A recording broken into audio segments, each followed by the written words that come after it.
Kami dari kelompok 6 akan membawakan tugas besar manajemen kompensasi dengan judul part-time work atau bekerja paruh waktu.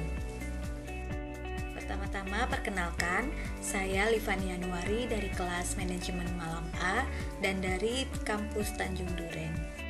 Halo, perkenalkan nama saya Didi Farisi dari kelas manajemen dari kampus Bekasi. Halo, perkenalkan nama saya Oktaviana Tambunan, manajemen kelas malam di kampus Bekasi. Assalamualaikum, saya dari Suryadi dari kelas manajemen kampus Tanjung Duren. Terima kasih. Halo, perkenalkan saya Andri Mart, kelas manajemen dan dari kampus Bekasi. Perkenalkan nama saya Fernandus David Prasetyo, kelas manajemen malam A dari kampus Tanjung Duren. Dan saya Jumanto, kelas manajemen malam kampus Tanjung Duren. Baik, kita langsung saja masuk ke materinya. Yang pertama adalah tentang definisi bekerja part-time. Kerja part-time adalah pekerjaan yang memiliki setengah dari jam kerja normal. Artinya, pekerja part-time adalah pekerjaan yang memiliki jam kerja kurang dari 40 jam dalam seminggu, atau kurang dari 8 jam dalam sehari. Pekerja part-time umumnya bersifat sementara untuk periode tertentu yang ditetapkan perusahaan atau tempat kerjanya. Tipe pekerjaan part-time biasanya yang membutuhkan pergantian shift seperti bekerja di restoran, kafe, bar, hotel, sales promotion, atau pada acara-acara atau event tertentu. Meskipun pegawai part-time tetap tidak bisa disamakan dengan pegawai shift, karena pegawai shift bekerja 8 jam dalam satu shift.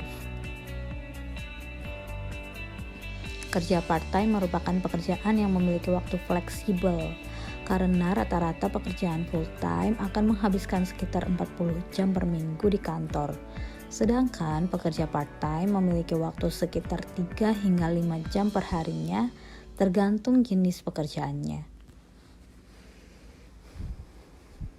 Tipe pekerjaan ini tidak memiliki kontrak kerja seperti pegawai tetap di kantor. Dan pekerja part-time biasanya membuat kesepakatan dengan orang yang memberikan pekerjaan, seperti masalah upah yang dibayarkan dan juga fasilitas-fasilitas yang mungkin akan didapat. Gaji yang didapat dari bekerja part-time biasanya dihitung gaji per hari dan diakumulasikan selama hari pegawai tersebut bekerja. Pekerjaan paruh waktu akan cocok untuk sejumlah orang yang berbeda, seperti pelajar, orang tua, pensiunan yang perlu mendukung pensiun mereka, dan pekerja lepas yang perlu menghidupi diri mereka sendiri. Sementara mereka mengejar minat adalah contoh khas. Mungkin ada beberapa orang yang tidak menginginkan atau tidak mampu komitmen yang dibutuhkan pekerjaan penuh waktu dari mereka. Mereka mungkin lebih cocok untuk mengerjakan beberapa pekerjaan paruh waktu untuk mendapatkan lebih banyak pengalaman. Dalam ekonomi yang sedang berjuang, pekerjaan penuh waktu mungkin lebih jarang. Oleh karena itu, mungkin saja mereka harus mengambil pekerjaan paruh waktu karena pekerjaan penuh waktu tidak tersedia. Dalam perekonomian ini, pemberi kerja dapat memilih untuk menawarkan pekerjaan paruh waktu dibandingkan dengan penuh waktu, karena mereka biasanya tidak diharuskan untuk menawarkan kesehatan tunjangan pribadi yang sama. Seperti disebutkan di atas, pekerjaan paruh waktu cenderung tidak memiliki manfaat yang sama dengan pekerja penuh waktu. Berikut hak-hak atas tunjangan tempat kerja paruh waktu.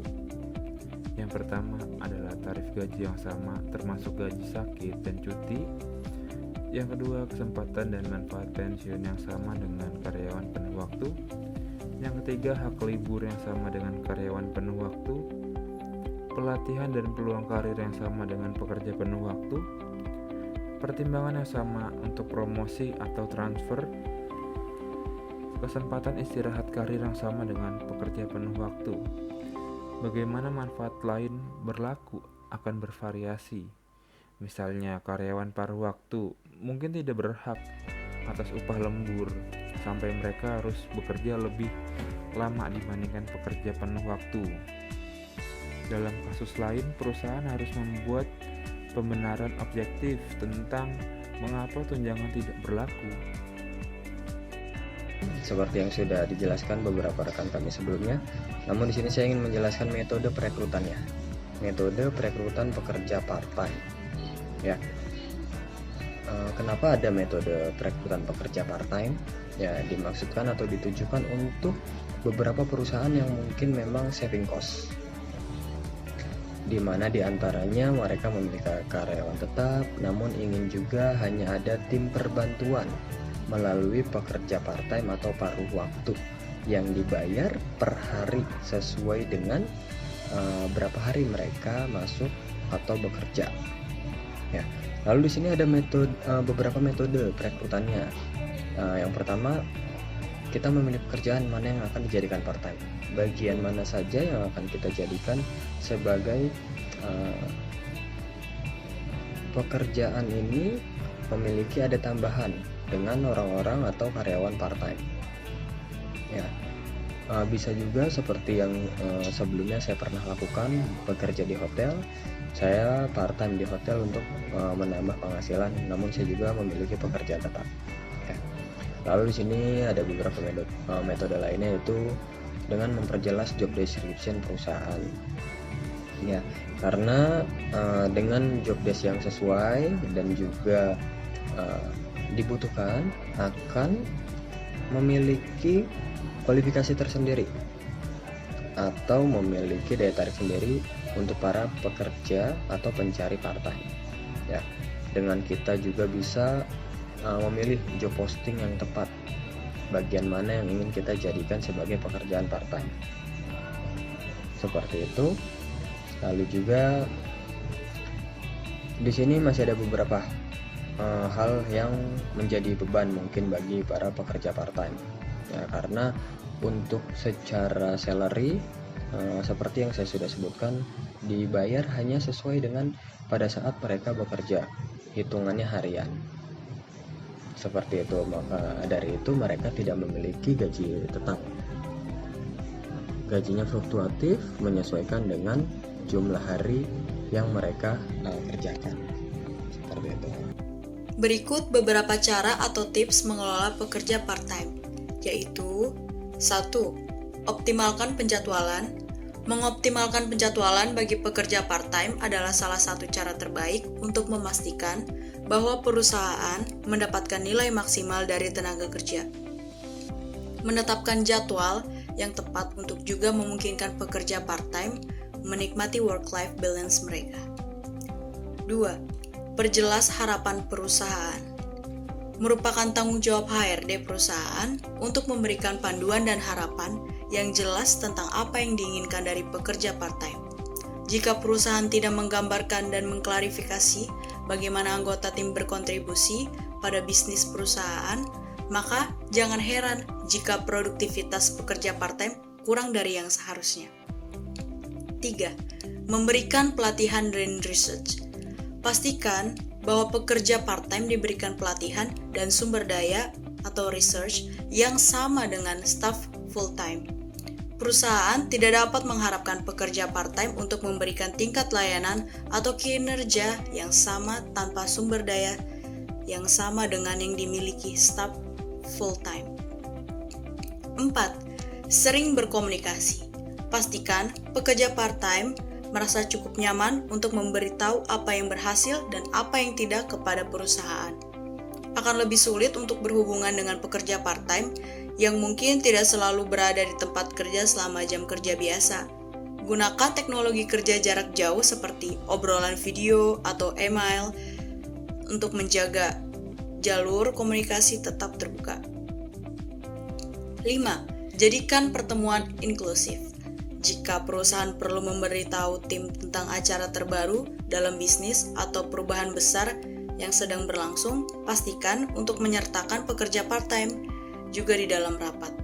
Sebisa mungkin, sertakan pekerja part-time dalam rapat sesering mungkin. Hal ini akan membantu mereka merasa seperti menjadi bagian dari tim dan membuat seluruh staf lebih mengenal siapa saja yang ada di dalam tim tersebut. Kelebihan dan kekurangan pekerja part-time bagi perusahaan. Sama seperti hal lainnya, merekrut pekerjaan part-time juga memiliki kelebihan dan kekurangannya masing-masing. Berikut beberapa kelebihan merekrut pekerjaan part-time. 1. Pekerja part-time menghemat keuangan perusahaan. Pengeluaran untuk pekerjaan part-time jauh lebih terjangkau daripada karyawan full-time. Di banyak kasus, perusahaan dapat menghemat gaji dan fasilitas yang mungkin ditawarkan kepada karyawan full-time.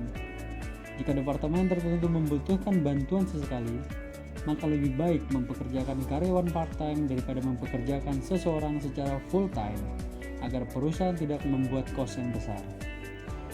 2. Pekerja part-time dapat dipercayakan tugas tambahan. Perusahaan dapat mengatur jam kerja karyawan part-time sedemikian rupa, sehingga mereka bisa menangani beban pelanggan tambahan di jam sibuk. Ini akan memastikan bahwa pelanggan mendapatkan perhatian yang layak mereka dapatkan, sehingga menghasilkan peningkatan dan bisnis.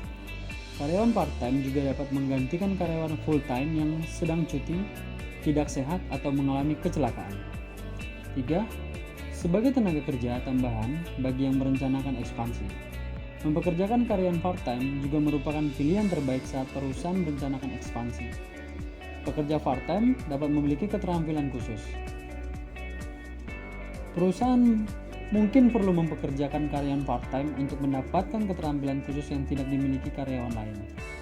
Ini akan memungkinkan perusahaan naik ke level berikutnya tanpa menginvestasikan uang dalam jumlah besar.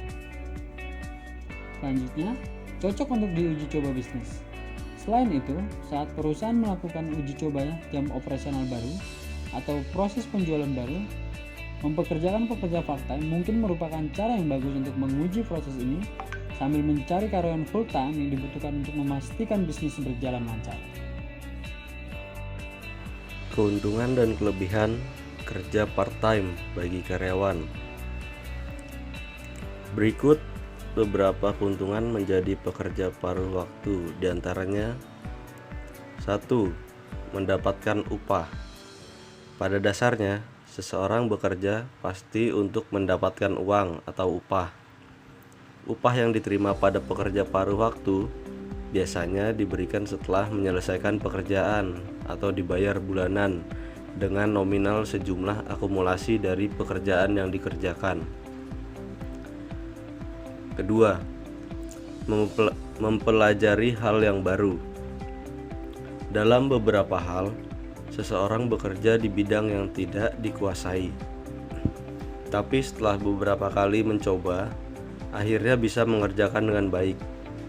Dengan pekerjaan yang beraneka ragam, akan menjadikan orang yang serba bisa. Yang ketiga, mengasah keahlian sebelum mendapatkan pekerjaan tetap. Satu hal yang membuat banyak sarjana tidak diterima bekerja yaitu kurangnya keahlian yang dimiliki. Kerja part-time akan membantu mengasah skill atau keahlian yang dimiliki dari diri seseorang, sehingga mempunyai pengalaman yang lebih banyak, dan pekerjaan tetap pun akan lebih mudah didapatkan. Yang keempat, membuat pandai mengatur waktu. Bekerja part-time dapat membuat seseorang lebih menghargai waktu. Keuntungannya akan semakin mudah mengatur waktu dan membuang kemalasan hingga lebih produktif. Yang kelima, memperbanyak jaringan dan kenalan. Jika seseorang bekerja secara profesional, meski hanya pekerjaan part-time, maka semakin banyak klien yang akan percaya kepadanya. Jumlah pekerjaan yang akan meningkat, hingga bisa jadi upah yang didapat juga akan lebih banyak dari pekerja kantoran. Selain itu, kenalan juga akan semakin bertambah banyak. Berikut kekurangan pekerja part-time, yaitu 1. Tidak ada perlindungan terhadap pekerja. Ada banyak tipe pekerjaan part-time, tapi jika bekerja di bidang sales atau semacamnya, perusahaan tidak menjamin jika pekerja part-time ditipu. Artinya jika klien yang tidak membayar dan kabur setelah pekerjaan selesai, maka pekerja itu tidak bisa apa-apa. Yang kedua, disepelekan dan dianggap tidak profesional. Banyak orang beranggapan jika seorang pekerja part-time adalah mereka yang tidak memiliki kemampuan unggul. Akhirnya banyak yang menyepelekan. Padahal bisa jadi kemampuan mereka justru berada di atas rata-rata dan jauh profesional dalam bekerja dibandingkan mereka yang berada di kantor dan bekerja dari pagi hingga malam. Yang ketiga, bayaran tidak sesuai. Meski memiliki kemampuan yang bisa dibilang bagus, namun seorang yang memiliki tipe pekerjaan seperti ini banyak tidak dihargai. Mereka biasanya dibayar tidak sesuai dengan upah standar, padahal apa yang dikerjakan sama bagusnya dengan pekerjaan tetap, bahkan lebih dari itu. Lalu yang keempat, tidak ada jenjang karir yang jelas. Jika seorang pekerja part-time tidak memiliki kontrak dengan lembaga atau perusahaan apapun, jadi jenjang karir pasti tidak ada. Contoh kasus. Dalam hal ini, kelompok kami mengambil kasus mengenai mahasiswa dan pekerjaan part-time. Kerja part-time mempengaruhi terhadap aktivitas belajar dan prestasi akademik. Mahasiswa harus dapat membagi waktunya antara belajar dan bekerja. Hal ini sesuai dengan teori Ahmad Dhani dalam Rukmoroto 2012, di mana mahasiswa yang bekerja harus dapat membagi waktu dan konsentrasi serta tanggung jawab terhadap komitmen dari kedua aktivitas tersebut, yaitu kuliah dan bekerja. Kondisi tersebut membuat mahasiswa kesulitan dalam mengatur atau membagi waktu antara bekerja dan kuliah, sehingga konsentrasi menjadi terpecah yang mengakibatkan berpengaruh pada aktivitas belajarnya dalam mengikuti pembelajaran dan pada prestasi akademiknya dibanding dengan mahasiswa yang hanya kuliah tanpa bekerja. Fakta ini menunjukkan bahwa belum sepenuhnya melakukan aktivitas belajar. Hal ini disebabkan karena mahasiswa tidak melakukan kegiatan di kampus saja, melainkan bekerja. Berdasarkan analisis deskriptif menunjukkan bahwa aktivitas belajar dilihat dari indikator yang dijelaskan oleh Paul B. Dietrich, yakni kegiatan visual, yaitu kegiatan lisan, kegiatan mendengarkan, kegiatan gerak yang telah diteliti kepada mahasiswa Fakultas Ekonomi di UNY yang bekerja part-time berbeda dibanding dengan mahasiswa yang tidak bekerja atau hanya kuliah. Begitu pula pada prestasi akademik dari mahasiswa yang bekerja part-time dan tidak bekerja memiliki perbedaan. Menurut Sudirman, bahwa aktivitas belajar adalah segala pengetahuan itu harus diperoleh dengan pengamatan sendiri, penyidikan sendiri, dengan fasilitas yang diciptakan sendiri baik secara rohani maupun teknis. Mahasiswa yang tidak dapat mengatur waktu dengan baik dan karena faktor-faktor lain seperti efikasi diri dari mahasiswa, motivasi belajar mahasiswa baik itu secara rohani maupun teknisnya penurunan konsentrasi mahasiswa dalam mengikuti pembelajaran pada mahasiswa yang bekerja sehingga kerja part-time berpengaruh secara signifikan terhadap aktivitas belajar mahasiswa. Saran bagi mahasiswa, sebagai mahasiswa yang mempunyai kewajiban akademik dan ingin bekerja sambilan hendaknya mempertimbangkan secara matang apakah kamu membagi waktu dan tenaga kerja dengan baik sehingga tidak melalaikan tugas dan kewajiban utamanya sebagai seorang mahasiswa. Selain itu, harus mempertimbangkan antara pengaruh yang nantinya akan ditimbulkan baik positif maupun negatif sehingga ketika lebih dominan negatif, mahasiswa maupun mampu mengatasinya tanpa mengganggu kelancaran perkuliahan. Hasil penelitian diharapkan dapat memberikan gambaran kepada mahasiswa mengenai mahasiswa yang kuliah sambil bekerja ataupun hal-hal yang berpengaruh terhadap aktivitas belajar dan prestasi akademik mahasiswa yang kuliah sambil bekerja part-time. Maka disarankan kepada seluruh mahasiswa untuk lebih memperhatikan pembagian waktu di mana mahasiswa harus bekerja dan belajar secara baik guna hasil aktivitas belajar dan prestasi akademik yang baik pula. Kemudian saran bagi lembaga, hendaknya lembaga pendidikan atau universitas bisa memberikan tampungan dan mengoptimalkan fasilitas bagi mahasiswa yang berkeinginan untuk kuliah sambil bekerja yang mampu menunjang atau sesuai dengan bidang jurusan yang didapat di bangku perkuliahan. Dan bagi dosen, diharapkan dosen mampu meyakinkan mahasiswa agar lebih fokus pada kewajibannya untuk belajar. Sehingga mahasiswa diarahnya melakukan kegiatan yang mampu menunjang aktivitas dan prestasi belajarnya baik itu di kampus maupun di luar kampus, di mana salah satunya dengan cara bekerja. Maka diperlukan peran dosen untuk mengarahkan dan membimbing mahasiswa yang berkeinginan melakukan kegiatan kuliah sambil bekerja agar dapat bertindak rasional dan efisien agar tidak menyampingkan tugas utamanya tersebut. Selanjutnya yaitu kesimpulan. Setelah semua materi telah disampaikan oleh rekan-rekan saya, maka dapat ditarik kesimpulan yaitu bahwa pekerja part-time adalah pekerja kontrak yang memiliki waktu kerja lebih sedikit daripada pekerja full-time. Terdapat pro dan kontra dalam mempekerjakan karyawan part-time, sehingga harus dipelajari dengan cermat. Hanya perusahaan itu sendiri yang dapat memutuskan apakah mempekerjakan bantuan part-time akan membantu atau justru berbahaya untuk bisnis perusahaan tersebut. Sekiranya hanya ini yang dapat kami sampaikan dari kelompok 6 tentang bekerja paruh waktu. Kami mohon maaf apabila dalam penyampaian terdapat banyak kesalahan yang disengaja maupun tidak disengaja. Semoga apa yang kami sampaikan dapat bermanfaat bagi teman-teman semua. Terima kasih. Wassalamualaikum warahmatullahi wabarakatuh.